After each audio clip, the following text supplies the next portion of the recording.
Ngiyakwemukela umbukelo wami nawungenela channel lena ebhalwe ukuthi Mthandazi Dlamini. Ungakhohlwa ukusubscribe phinde futhi ke ucomment. Isithunywa sami uthuleleni, isithunywa sami uhluphekeni ukhona. Umbukelo khona ekhaya okhuluma ngoMthandazi Dlamini Piet Mpumalanga ngokuhlala ngithi kini nonke bona bakhona emakhaya thumela SMS thumela inkinga zakho ngikhulekise ngithandazise amandla enginawo umbukelo khona ekhaya nawe angakusiza nawe angakhipha enkingeni. Ubuhlungu obuzwile singapholisa umbukelo khona ekhaya ngala makhandlela khaya phambi kwakho ubona awu4 umbukelo khona ekhaya angakusindisa akukhanyisela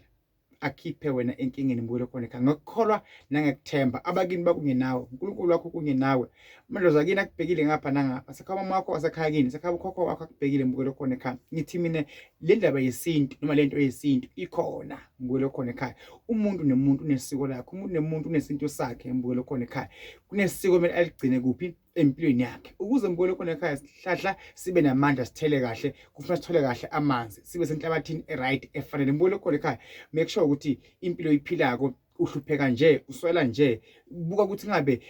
le nhlabathi okuyo sime kuyona noma ke lenkolo yakho ngibeke nje straight lenkolo yakho na ayikhiphi emasikweni akho uma isakhipha emasikweni akho umbukelo khona ekhaya vele sizohlupheka vele sizoswela uma akahlupheka wena uhlupheka ingane zakho uma ahlupheka ingane zakho uhlupheka ifamily yakho ngani ngoba wena sokholwa kakhulu wasindiswa umbukelo khona ekhaya asiphiki uNkulunkulu khona futhi uNkulunkulu usiza umuntu oyithizako umbukelo khona ekhaya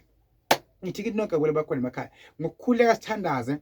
akusiko konke okudinga umkhuleko akusiko konke okudinga umuthi akusiko konke okudinga isiwasho akusiko konke futhi okudinga ukuthi uzokhulume okunye kudinga ukuthi bese uya-acta khombisa ukuthi kahle hle ngibhekele if ufuna kuba nebhizinisi make sure ukuthi into oyenzako manje iyakhomba umntwana ufuna ibhizinisi umbukelo khona ekhaya awukwazi ufuna umsebenzi but awafaka ama-CV awukhulumi nabantu noma sokugezile ngemuthi wafutha waphaza nangesiwasho wathalaza wakhuleka khanyisa amakhandlela khuluma nabantu bafethu akukho la nizokhona isikhala